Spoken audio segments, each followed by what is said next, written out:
Mari kita satu di dalam doa. Sungguh Tuhan tiada yang seperti Engkau. Kasih-Mu luar biasa, kesetiaan-Mu ajaib. Tuhan, kami sadar bahwa seringkali kami tidak setia. Oleh karena itu juga Tuhan, pada saat ini sebelum kami masuk lebih dalam, sucikan kami. Ampuni kami akan segala kesalahan kami, pikiran kami, perkataan kami, sikap hidup kami yang belum sesuai dengan kehendak Tuhan. Kuduskan kami, sehingga sungguh-sungguh Tuhan, dosa-dosa kami tidak menjadi penghalang bagi kami untuk berjumpa dengan Engkau secara pribadi di ibadah minggu pagi ini bersama GGP Philadelphia. Terima kasih ya Bapa untuk kesehatan, terima kasih Tuhan untuk hari yang indah, cerah udaranya. Terima kasih juga untuk keluarga, untuk anak-anak, untuk istri, untuk suami, untuk cucu-cucu. Kami tidak tahu apa yang akan terjadi minggu depan, tahun depan. Tapi kami percaya karena Tuhan beserta kami, maka masa depan kami adalah masa depan yang penuh harapan. Terima kasih ya Bapa, Engkau telah kumpulkan kami untuk beribadah. Kami telah menaikkan puji-pujian kami. Kami telah menaikkan kesaksian kami. Dan saat ini Tuhan, kami rindu mendengarkan firman-Mu. Hamba jauh daripada sempurna. Urapi, layakkan, sehingga berita yang disampaikan datang dari hati-Mu saja. Berbicaralah Tuhan, lawat hati kami, lawat gereja ini, dan lawat daerah ini. Kemuliaan Tuhan memenuhi keberadaan kami. Berbicaralah Bapa, kami siap untuk mendengar. Di dalam nama Tuhan Yesus, kami sudah berdoa dan mengucap syukur. Haleluya. Amin. Shalom. Selamat pagi Bapak Ibu sekalian. Wah, selamat pagi. Pagi. Baik, pagi hari ini saya mengucapkan syukur diberikan kesempatan untuk hadir di gereja ini lagi di ulang tahun yang ke-17, Sweet 17. Nah, hanya gereja ini, saya sudah melayani di banyak gereja, tapi hanya di gereja ini yang kata-kata two-liners-nya itu luar biasa. Artinya two-liners, ada Christ Family, ada Never Give Up, ada Together We Can, ada Level Up. Minggu depan ada Final Call. Hari ini judul renungan saya adalah Let's Move. Ya, GGP, mari kita bergerak. Dan firman Tuhan, mari kita buka, ada 2 ayat singkat di Yesaya 52 ayat 7a. Mari kita buka firman Tuhan di Yesaya 52 ayat 7a. Kalau sudah dapat katakan amin. Belum, tidak apa-apa, pelan-pelan. Saya suka mendengar kertas Alkitab yang dibuka. Kalau gadget agak ragu-ragu juga bukanya kemana. Tapi mari kita buka Yesaya 52 ayat 7a. Kalau sudah dapat katakan amin. Mari kita baca, 1, 2, 3. Betapa indahnya kelihatan dari puncak bukit-bukit kedatangan pembawa berita yang mengabarkan berita damai. Sampai di situ. Kemudian di perjanjian baru, Roma 10 ayat 15b. Roma 10 ayat 15b. Di Alkitab, bila mana ada kalimat yang diulang, di satu cerita ataupun di perjanjian lama maupun di perjanjian baru, berarti kita harus memperhatikannya.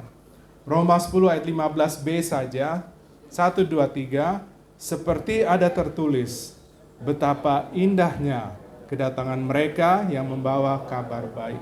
Dalam bahasa Inggrisnya di perjanjian lama, how beautiful on the mountains are the feet of those who bring good news.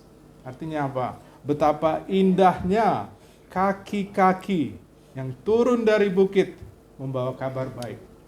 Begitu juga di Roma, how beautiful are the feet of those who bring good news. Artinya betapa indahnya kaki-kaki yang membawa kabar baik. Jadi judul renungan saya, dan saya harapkan perhatian yang ini akan lebih cepat dari kereta api cepat Wus, ya. dengan waktu yang singkat, tetapi ada materi yang cukup panjang. Jadi siap mengikuti. Judul daripada renungan saya adalah Let's Move. Mari bergerak. Dan temanya adalah pelayanan misi. Fokusnya adalah pelayanan misi di Kolose. Nanti kita akan baca, tolong dipersiapkan Kolose 4 ayat 7 sampai dengan 17. Kolose 4 ayat 7 sampai dengan 17. Kita akan melihat adanya gereja di Kolose karena adanya kaki-kaki yang indah yang mengabarkan berita damai sejahtera. Ada orang-orang yang bergerak mengabarkan berita damai. Ingat di Efesus waktu Paulus menjelaskan mengenakan pakaian untuk kemenangan, ketopong keselamatan, dan ada satunya di kaki, Efesus 6 ayat 15, kakimu berkasutkan kerelaan untuk memberitakan Injil damai sejahtera. Jadi saya membagi dua bagian. Saya harapkan kita pulang nanti kaki-kaki jemaat GGP Philadelphia menjadi kaki-kaki yang indah. Membawa kabar baik, sukacita Tuhan. Saya bagi dua bagian. Saya lihat jam. Oke, kita mulai. Dua bagian besar, yaitu pelajaran dan penerapan. Pelajarannya saya bagi 4. Komando penebus, konsep penerapan, karakter pekerja, dan korban persembahan. Mari kita buka. Kolose 4 ayat 7 sampai dengan 17, kita akan membacanya bersilih ganti nantinya. Yang pertama, komando penebus untuk pelayanan misi. Apa itu amanat agung? Mari saya bacakan Matius 28 ayat 18-20. Yesus mendekati mereka dan berkata, kepadaku telah diberikan segala kuasa di sorga dan di bumi, karena itu pergilah dan jadikanlah semua bangsa muridku dan baptislah mereka dalam nama Bapa dan Anak dan Roh Kudus dan ajarlah mereka melakukan segala sesuatu yang telah kuperintahkan kepadamu.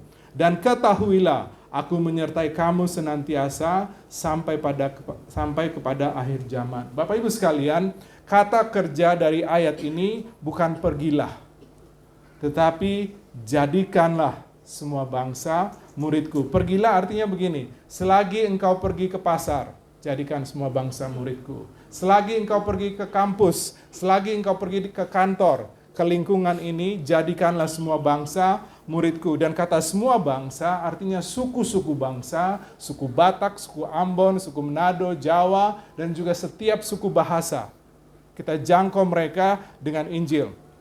Nah, nomor 2, kalau tadi ada komando penebus untuk pelayanan misi yaitu amanat agung. Nomor 2, di sini kita akan fokus konsep penerapan dalam pelayanan misi. Kita tidak perlu mencari cara baru. Ya, konsep yang Alkitab ajarkan masih relevan. Konsepnya adalah apa?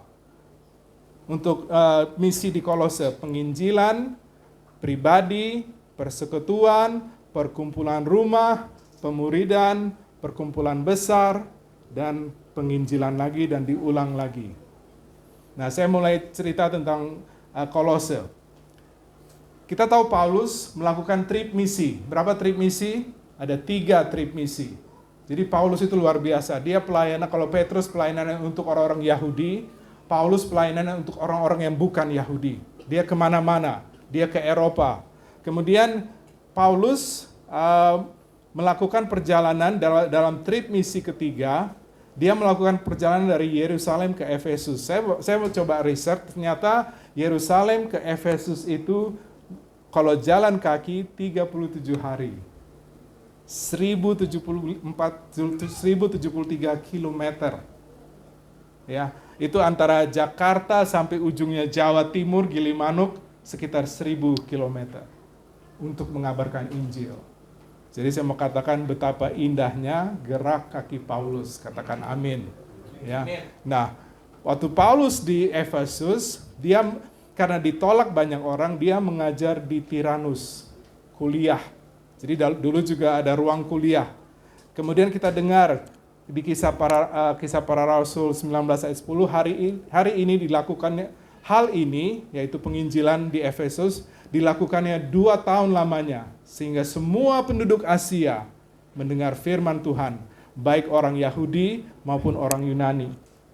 Jadi Pertama penginjilan, kemudian ada pribadi yang menerima Injil. Ya, Paulus tidak merintis gereja di Kolose. Tidak ada yang tahu, Alkitab tidak mencatat. Tapi kemungkinan besar adalah Epafras. Epafras bertemu dengan Paulus di Efesus, menjadi teman, menjadi murid, kemudian menjadi rekan sepelayanan. Ya, kemudian ia datang dari Kolose. Saya baru dapat tahu juga bahwa dari Kolose ke Efesus itu memerlukan 30 hari jalan kaki. Kemudian Efesus ke Kolose, balik lagi, Epafras menerima Injil, dan di Kolose belum ada gereja. Dia menginjil dan banyak orang mulai terima Tuhan Yesus, ada persekutuan. Kemudian mereka bertemu di mana? Di rumah. Saya mau ingatkan ya, gereja mula-mula selalu mulai di rumah. Gereja pertama di Eropa, di rumahnya siapa? Lydia, seorang pengusaha wanita. Mengucap syukur untuk Lydia. Nanti kalau kita ke surga, cari Lydia. Karena rumahnya Eropa menerima Injil, Belanda, Portugis, Jerman menerima Injil, dan kita menerima Injil karena bangsa-bangsa ini. Ya. Jadi mulai di rumah, kemudian ada pemuridan, kemudian karena banyak orang, ada perkumpulan besar, didirikan rumah gereja, penginjilan, dan seterusnya, dan seterusnya. Jadi konsep penerapan pelayanan misi di Kolose ini adalah penginjilan, pribadi, persekutuan, perkumpulan kecil di rumah, pemuridan, perkumpulan besar, rumah gereja, dan diulang lagi proses itu. Nomor 3, nah kita akan lihat siapa lagi yang kaki-kakinya bagus. Siapa lagi gerak kakinya bagus. Nomor 3 adalah karakter pekerja dalam pelayanan misi. Kita buka Kolose 4 ayat 7 sampai dengan 17. Saya minta Bapak Ibu sekalian membacanya. Kita akan baca beberapa ayat saja. Yang pertama ada 10 nama. Kita akan lihat.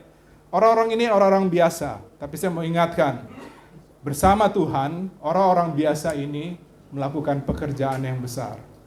Yang luar biasa. Yang pertama, namanya adalah Tikhikus.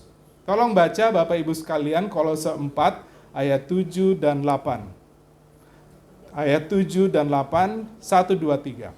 Semua akan diberitahukan kepada kamu oleh Tikhikus, saudara kita yang kekasih, hamba yang setia dan kawan pelayanan dalam Tuhan. Dia disuruh kepadamu dengan maksud supaya kamu tahu agar kamu mengetahui dan supaya ia menghibur hatimu. Ya.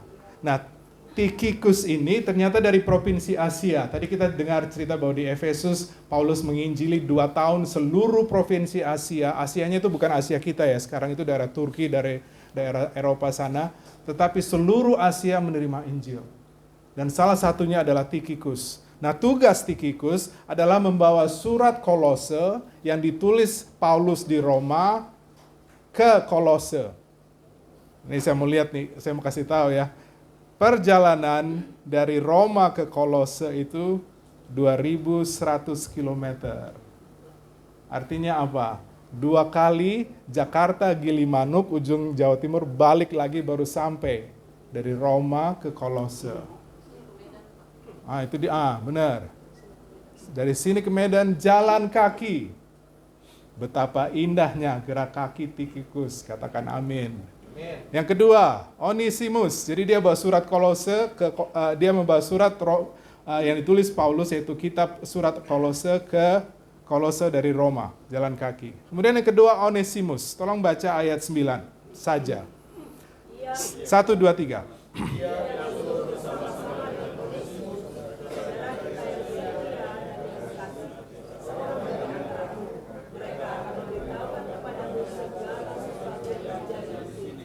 Nah, Onesimus menemani Tikhikus membawa surat Paulus dari Roma ke Kolose. 2 bulan jalan kaki. Betapa indahnya gerak kaki Onesimus. Katakan amin. Ya, dia ini ternyata asalnya dari Kolose dan dia itu budaknya Filemon. Budak artinya dibeli untuk melakukan pekerjaan tuannya. Jadi tetapi dia lari dari Filemon, makanya ada kitab Filemon. Di situ Paulus memberikan perbaikan, pemulihan sehingga Filemon dan Onesimus boleh kembali berhubungan dengan baik. Kemudian yang ketiga, Aristarkus. Tolong baca ayat 10, bagian yang pertama saja. 10a sampai sepenjara. 1, 2, 3.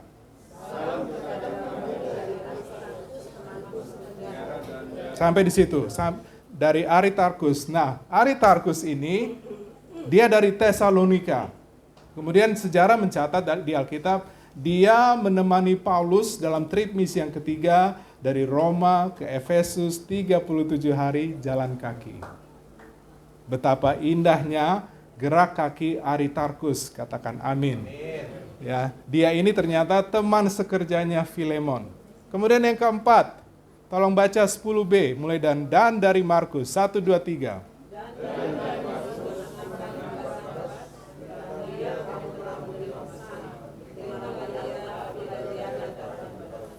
Nah, Markus ini pernah melayani bersama Petrus di trip misi pertama, tetapi dia tiba-tiba meninggalkan Paulus. Kalau di Ambon dibilang mungkin karena dia rindu mamanya, dia pulang ke kampung dulu. Ya, bukan itu sebenarnya ceritanya. Tapi dia meninggalkan, tidak tahu alasannya apa. Tapi kemudian dia kembali kepada Paulus. Jadi karena dia meninggalkan Paulus, ada konflik antara dua hamba Tuhan, yaitu Paulus dan Barnabas. Di surat Kolose ini, hubungan itu pulih. Ini menunjukkan lagi Bapak Ibu sekalian, walaupun kita sudah terima Tuhan Yesus, kita melayani, kita lari jauh, kalau kita kembali Tuhan akan pakai luar biasa. Ya. Dan Markus, menurut tradisi, dia yang menulis kitab Markus. Ya. Kemudian dia menjadi missionary dari Yerusalem ke Mesir.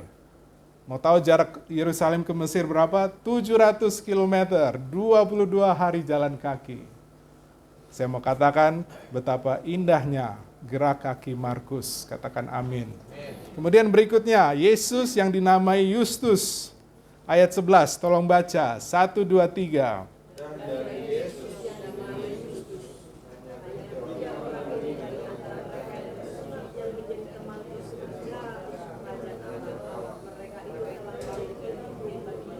Nah, di sini kita dapat tahu bahwa ada 3 orang Yahudi saja dalam daftarnya Paulus, Aristarkus, Markus, dan Justus. Tetapi Justus juga melayani, dikatakan di ayat kita, antara mereka yang bersunat, yang menjadi temanku sekerja untuk kerajaan Allah. Mereka itu telah menjadi penghibur bagiku. Saya mau katakan juga betapa indahnya kaki Justus. Kemudian yang berikut, Epafras, tolong baca 12-13, 1, 2, 3.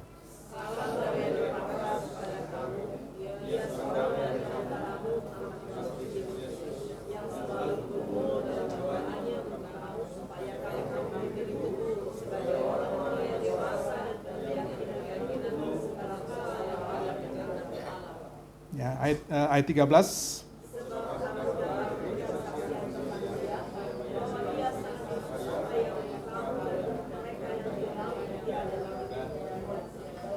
Nah, Epafras ini adalah gembala di Kolose. Dan hati seorang gembala seperti ini adalah doanya supaya anggota jemaatnya dewasa.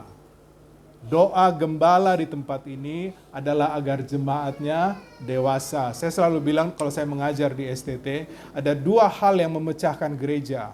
Dari luar adalah pengajar-pengajar sesat. Saya mengucap syukur sampai saat ini setelah hubungan kita hampir 11 tahun, masih diberi kesempatan untuk mengajar, berkhotbah di sini. Tetapi salah satu pemecah juga bukan hanya dari luar tapi dari dalam. Sumbernya apa? Perpecahan di gereja. Sumbernya datang selalu dari orang-orang yang tidak dewasa. Terima Tuhan Yesus tetapi tidak berkembang. Dan ini menjadi masalah di Korintus. Nah, Epafras, kita lihat ayat 13. Sebab itu aku dapat memberi kesaksian tentang dia, bahwa ia sangat bersusah payah untuk kamu dan untuk mereka yang di Laodikia dan Hierapolis. Ternyata di lembah Likus, ini Epafras datang, penginjilan buat gereja di Kolose, kemudian dia pergi ke 3 kota, yaitu Laodikia dan Hierapolis. betapa indahnya kaki Epafras. Karena dia membangun merintis 3 gereja di tanah ini. Ya. Nah pada saat ini, pada saat Paulus menulis salam dari Epafras, artinya Epafras sekarang ada di Roma, menemani Paulus yang ada di penjara. Ya, jadi ini menjadi kesaksian dan saya mau katakan betapa indahnya gerak kaki Epafras. Katakan amin. Kemudian berikutnya 14 tabib Lukas bagian yang sampai ke kasih saja 14a 1 2 3. Nah, siapa tabib Lukas? Dia adalah dokter. Dia adalah dia adalah pengarang buku kitab Lukas dan juga kisah para rasul. Mengucap syukur pada saat Paulus ada di penjara, yang melayani kesehatannya siapa? Lukas. Mengucap syukur juga bagi saya, waktu saya kena stroke ringan tahun lalu, sekarang ada 2 dokter yang selalu ngecek, dokter jantung dan dokter penyakit dalam. Mengucap syukur juga di gereja ini, ada orang-orang dan saya tahu ada dokter juga yang sudah melayani Pak John dan Ibu, bahwa kita semua dengan kapasitas masing-masing itu saling mendukung. Ya. Dan ternyata Bapak Ibu sekalian, Lukas ini bukan orang Yahudi, tetapi dia melayani Tuhan dalam trip-trip misi Paulus. Saya mau katakan betapa indahnya gerak kaki tabib Lukas. Katakan amin. Kemudian Demas, tolong baca saja bagian kecilnya. 14b. Dan dari Demas. Nah, ternyata Demas ini waktu di Kolose diikut sertakan ada salam. Tapi Demas di 2 Timotius dia dikatakan begini, karena Demas telah mencintai dunia ini dan meninggalkan aku, ia telah berangkat ke Tesalonika, Kreskes telah pergi ke Galatia dan Titus ke Dalmatia. Jadi ini menunjukkan contoh bahwa kaki yang tidak indah. Yang sudah mengikuti Yesus akhirnya berjalan jauh dari Tuhan Yesus. Kemudian berikutnya, dari 10 nama ini ada 1 nama perempuan. Ayat 15, tolong baca. 1, 2, 3.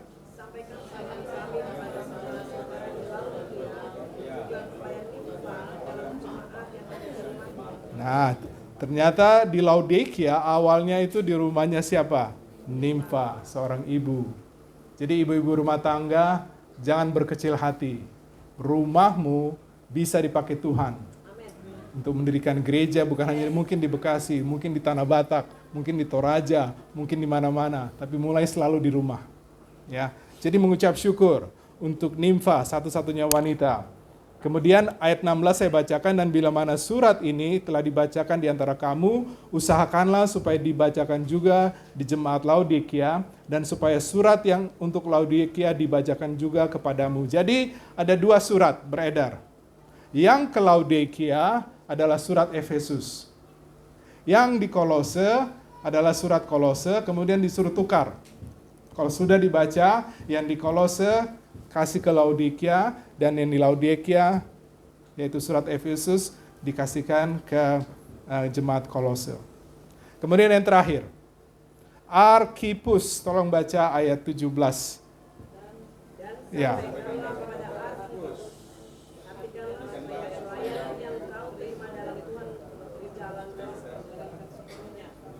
Nah, ini siapa Arkhipus? Ternyata dia kemungkinan anaknya Filemon. Ya, pengusaha tadi. Dia melayani, dia ini adalah asisten gembala. Dia melayani saat Epafras ada di Roma. Jadi Bapak Ibu sekalian, kesimpulan. Ada 10 nama, 9 gerak kakinya indah, 1 gerak kakinya tidak indah, dan 9 orang ini orang biasa. Ada yang orang sekolahan seperti Lukas, ada gembala seperti Epafras, ada asisten gembala seperti Arkhipus, ada ibu rumah tangga seperti Nimfa, ada pengusaha seperti Filemon, ada karyawan atau budak seperti Onesimus, dan ada pelayanan yang meninggalkan pelayanan tetapi kembali kepada Tuhan seperti Markus, dan ada pelayan yang setia yaitu Tikhikus. Yang terakhir dari bagian ini, korban persembahan. Untuk mendukung pelayanan harus ada harga yang dibayar, Bapak Ibu sekalian. Yang pertama doa. Kenapa kalau KKR, wah penuh, gereja.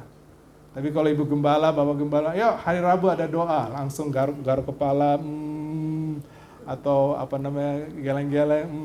Karena apa? Berdoa itu bekerja, Bapak Ibu sekalian. Ya, berdoa itu makanya kita tahu cerita di Getsemani, Tuhan Yesus suruh berdoa, murid-murid apa? Tidur. Ya, berdoa itu bekerja. Kemudian yang kedua apa lagi? Dengar. Kita tahu bahwa pelayanan misi adalah di Kisah Para Rasul, hamba-hamba Tuhan mendengar Roh Kudus. Kemudian ada penyerahan diri. Ada kita lihat bagaimana mereka berjalan begitu jauh, ada tenaga, ada dana, ada waktu, ada dedikasi, keteguhan. Saya mau katakan Bapak Ibu sekalian, bukan berarti penginjilan itu akan mulus. Penginjilan itu akan selalu ada masalah. Tapi buahnya adalah keselamatan jiwa-jiwa. Jadi kita harus terlibat. Ini bagian yang pertama, pengajaran. Kemudian yang kedua, penerapan. GGP Philadelphia selamat ulang tahun yang ke-17. Sweet 17. Ya. Bagaimana dengan amanat agung? Sudahkah kita pergi? Selagi kita pergi, jadikan semua bangsa murid Tuhan.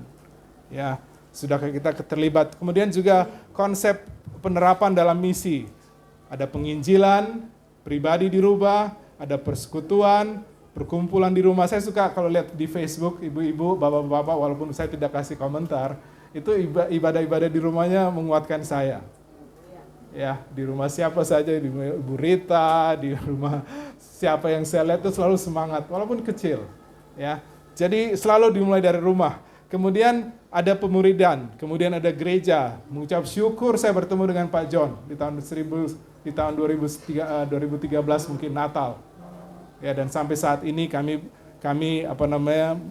saling menguatkan dan saling melayani. Kemudian ada penginjilan. Waktu itu Pak Pendeta Pak Marbun sempat membuka pos penginjilan. Kemudian ada tantangan. Itulah pelayanan, pasti ada tantangan. Ya. Kemudian dan itu berlangsung terus. Kemudian yang bagian ketiga, karakter pekerja dalam misi. Saya mau ingatkan Bapak Ibu sekalian, dengarkan. Sama seperti pelayan-pelayan Tuhan di Kolose adalah orang-orang biasa, maka pelayan-pelayan Tuhan di GGP Philadelphia adalah orang-orang biasa. Beda suku, beda bahasa, tapi ingat, orang-orang biasa ini bersama Tuhan akan melakukan perkara yang luar biasa. Ya, ada orang sekolahan di gereja ini, ada gembala, ada asisten gembala, ada ibu rumah tangga, ada pengusaha, ada karyawan, ada mahasiswa, ada pelayan Tuhan. Kemudian bagaimana dengan persembahan kita? Sudahkah kita berdoa untuk keluarga kita yang belum terima Tuhan Yesus? Ya, sudahkah kita dengar Roh Kudus? Sudahkah kita menyerahkan diri? Sudah kita menyerahkan uang, dana, tenaga, waktu kita, dedikasi kita untuk pelayanan ini? Ada satu gereja sebagai ilustrasi di Korea, itu saya dengar kesaksiannya sempat berjumlah 3.000 orang. Kemudian mimpi daripada gembalanya, 2.000 anggota gereja menjadi misioneri. Wah, luar biasa ya, berarti 2/3 dari anggota gereja menjadi misioneri. 25 tahun mimpi itu terlaksana. 2.000 anggota gereja, 2/3 dari anggota gereja diutus kemana-mana, dan ada 1.000 anggota gereja melayani di luar Korea. Ya, dan saya ingin memberikan ini semangat, karena saya mau tanya dengan hormat, Bapak Ibu sekalian, Yesus dan sudah dibaptis, tolong berdiri. Ya, terima kasih. Bapak Ibu dengarkan, 2/3 ini akan menjadi berkat bagi Indonesia. Ya, GGP akan menjadi berkat. Silakan duduk. Terima kasih. Tantangan saya, ayo bergerak. Ya, let's move. Bergeraklah dimulai dari keluarga sendiri. Masih banyak keluarga yang belum mengikuti Yesus. Bergeraklah di keluarga kandung. Kalau saya dari 2 suku, Ambon, Luhu Lima, kemudian Sulawesi Utara, Tindas. Jadi beban saya adalah 2 keluarga. Tetapi beban saya juga ada untuk 2 suku, Sulawesi Utara dan Ambon. Begitu juga dengan Bapak sekalian. Bergeraklah di kantor. Sudah ada persekutuan nggak di kantor kalian yang bekerja di kantor? Kenapa belum? Kalau belum, doakan supaya tahun 2024, karena apa? Iman datang dari pendengaran akan firman. Kesaksian menguatkan iman. Iman selalu datang dari pendengaran. Ya, bergeraklah di kampus, bergeraklah di Indonesia, bergeraklah di luar Indonesia. Saya saat ini juga sadar atau tidak sadar ada anggota GGP yang di luar negeri. Siapa dia? Anis. Ada di mana dia? Korea. Doakan supaya kakinya juga indah. Ya, Korea yang dulunya begitu bersemangat untuk menyebarkan Injil, sekarang itu lagi suam-suam kuku. Ya, artinya doakan satu jiwa yang dijangkau oleh Anis bisa merubah Korea lagi. Karena Tuhan. Anes. Ya, jadi tolong doakan dia. Tidak gampang kerja di luar negeri. Ya, tidak gampang kerja di luar negeri. Tapi kalau dia ada di sana luar, dan saya percaya juga Bapak Ibu sekalian generasi muda. Kalau sekarang pemudanya, saya minta dengan hormat berdiri. Pemuda, berdiri. Pemuda. Enggak yang. Nah, pemuda, tolong berdiri. Ya, Bapak Ibu sekalian, ini adalah iya benar, nggak apa-apa, berdiri. Ini adalah generasi penerus GGP Philadelphia. Silakan duduk. Saya percaya bukan Anes saja yang akan keluar negeri. Dari kalian juga akan ada yang keluar negeri. Walaupun untuk bekerja, tapi kalian akan membawa kabar baik itu di tanah di mana kalian berada. Ya. Tahun depan saya dan Pak John akan bergerak bersama-sama. Ya. Kita berdua sudah bergerak, mengucap syukur dari tahun 2011 sampai dengan sebelum Covid 2011 waktu saya kembali ke Indonesia sampai saat ini sebelum Covid itu sudah keliling 22 provinsi. Karena Covid. Sudah 3 jemaat. Pak John juga bergerak sendiri, pelayanan kemana-mana. Doakan, kami berdua akan bergerak bersama. Ya, Paulus dihukum mati oleh Nero usia 65 tahun. Kami berdua, saya 60, Pak John berapa? 61 ya? 62, masih muda. Ya, artinya apa? Doakan. Seberapapun tahun yang Tuhan berikan, masih banyak daerah yang akan kami jangkau. Ya. Jadi saya mau ingatkan, kalau dulu Paulus jalan kaki, kita sekarang ada mobil, kita ada motor, kapal terbang, bahkan internet. Tolong dengarkan nih Pak John, ini untuk ayat kita. Mazmur 17 ayat 5, langkahku tetap mengikut jejakmu, kakiku tidak akan goyang. Ayo jemaat GGP Philadelphia, mari bergerak. Nama gereja ini adalah GGP, Gereja. Masih ada gerakan tidak? Amin. Kan definisi hidup artinya kalau sesuatu hidup itu pasti ada gerakan. Jadi kalau tidak hidup berarti mati. Ya. Jadi saya ingatkan, mari kita bergerak. Ayo bergerak Philadelphia. Waktu tinggal sedikit lagi, masih banyak yang hidup menjadi musuh Tuhan dan mereka tenggelam dalam dosa. Tujuan hidup mereka adalah neraka. Saya ulangi lagi ayat terakhir, Yesaya 52 ayat 7, betapa indahnya kelihatan, Asher tolong di keyboard, betapa indahnya kelihatan dari puncak bukit-bukit, saya ganti ya kata-katanya, betapa indahnya kelihatan dari puncak bukit-bukit kedatangan gerak kaki pembawa berita dari GGP Philadelphia yang mengabarkan berita damai. Dari Roma 10 ayat 15, betapa indahnya gerak kaki kedatangan anggota GGP di usia yang ke-17 tahun yang membawa kabar baik. Mari kita bergerak untuk kemuliaan bagi nama Tuhan. Kita tunduk kepala. Tunduk kepala. Bapak Ibu sekalian, setiap kali firman diberitakan, harus ada keputusan yang diambil.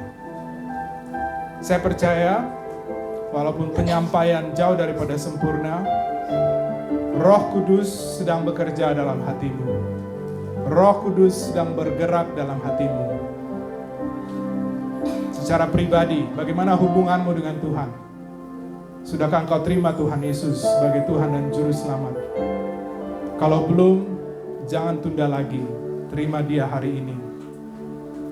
Kalau sudah menerima Tuhan Yesus, bagaimana pelayananmu? Sudahkah keluargamu dari pihak ibu, dari pihak bapak, semuanya menerima Tuhan Yesus? Kalau belum, Tuhan sedang menggerakkan engkau untuk menjangkau mereka. GGP Philadelphia, di usia yang ke-17, masih ada gerakankah di gereja ini? Masih ada Roh Kudus yang menggerakkan? Mari dengar suara Tuhan, bergerak untuk Tuhan di keluarga, di kantor, di suku-suku kita, di Indonesia, bahkan di luar Indonesia. Ambil keputusan. Saya akan menyanyi satu kali. Bapak Ibu sekalian tidak perlu menyanyi. Engkau berdoa. Kalau Roh Kudus sedang bekerja dalam hatimu, jangan keraskan hati. Doakan keluargamu, doakan kantormu, doakan suku-sukumu yang belum terima Tuhan. Ambil keputusan. Saya menyanyi satu kali, Bapak Ibu semua berdoa.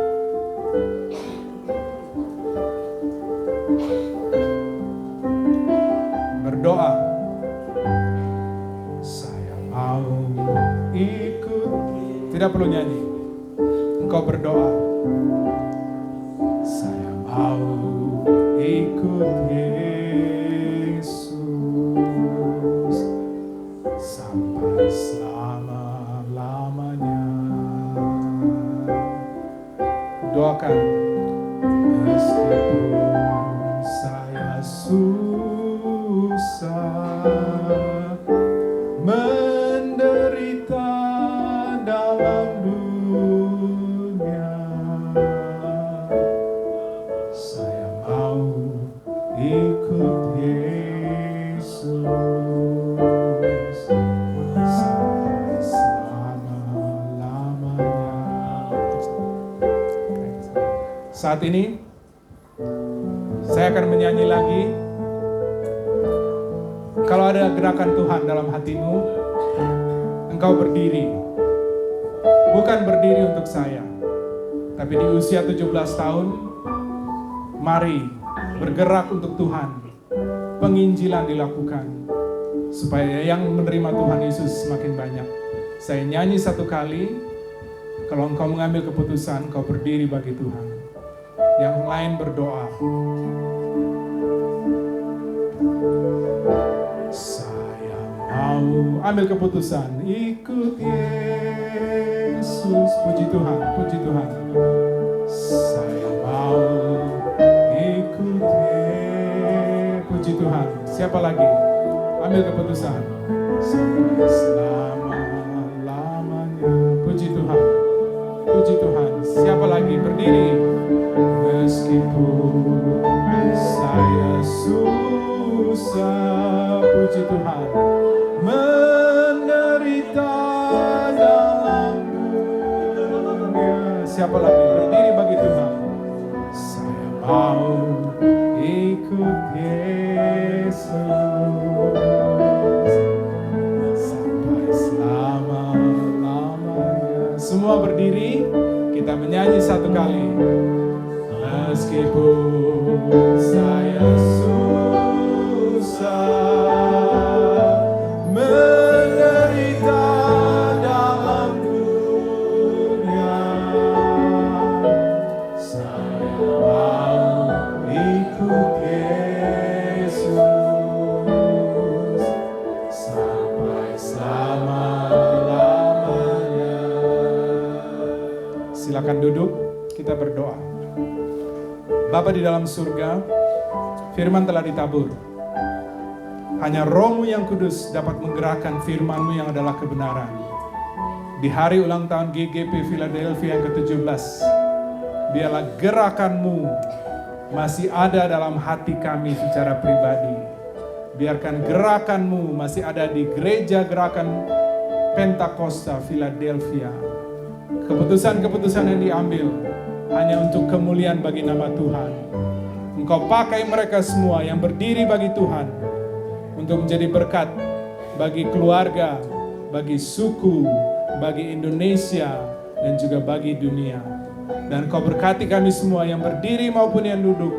Pakai kami di mana saja untuk menjadi tangan Tuhan, menjadi kaki Tuhan, dan biarlah kaki kami mempunyai gerakan kaki yang indah, selalu siap membawa Injil kepada banyak orang.